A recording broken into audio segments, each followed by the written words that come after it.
lang pala yan. Puro nga ano pinya. Pa-cute. Pangit nabili natin ito kaong. Buti nakabili tayo ng kaong. Ano ba kaong? Kaong matigas. Parang tuna. Matamis.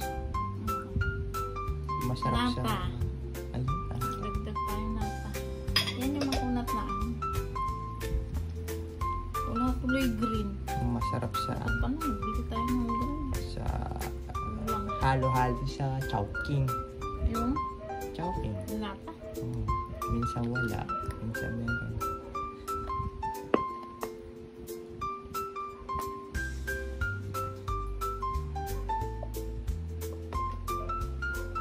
Dalawang misil cream ang ilalagay natin. Kasi kunting buko lang naman to.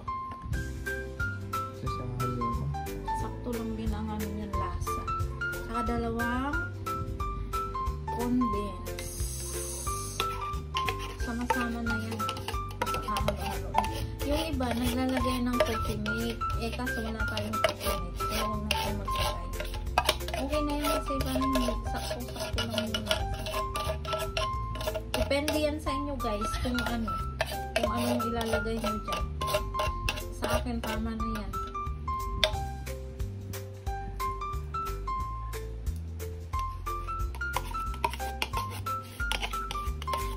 Sa tinawag na fruit salad, isa lang naman yung prutas din, pinya. Puro ko niya naman nabili natin na ano. Nabili natin.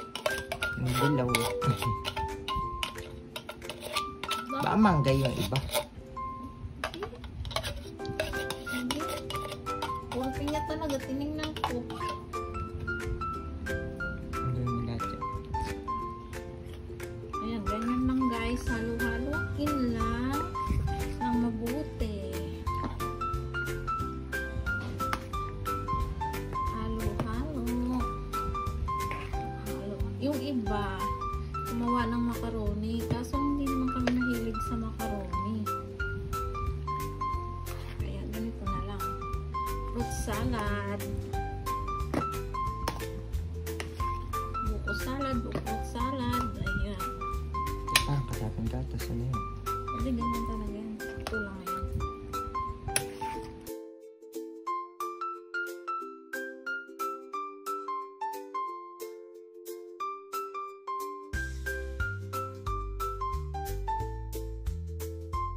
Lagay natin sa mga Tupperware.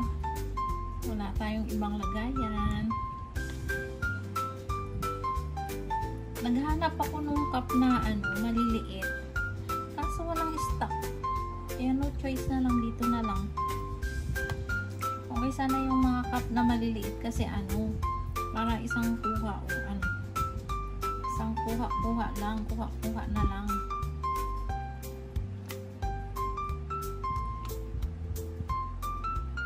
Di ba? Puro pinya. Kaloka naman yung na yun. Brand na yun. Puro pinya. Walaan nyo kung anong brand yun. Kung alam nyo rin. Naka-experience din kayo ng ganito. Puro pinya ang laman.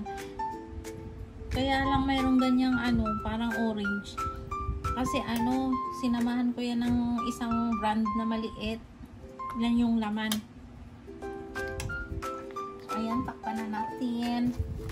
Lagay natin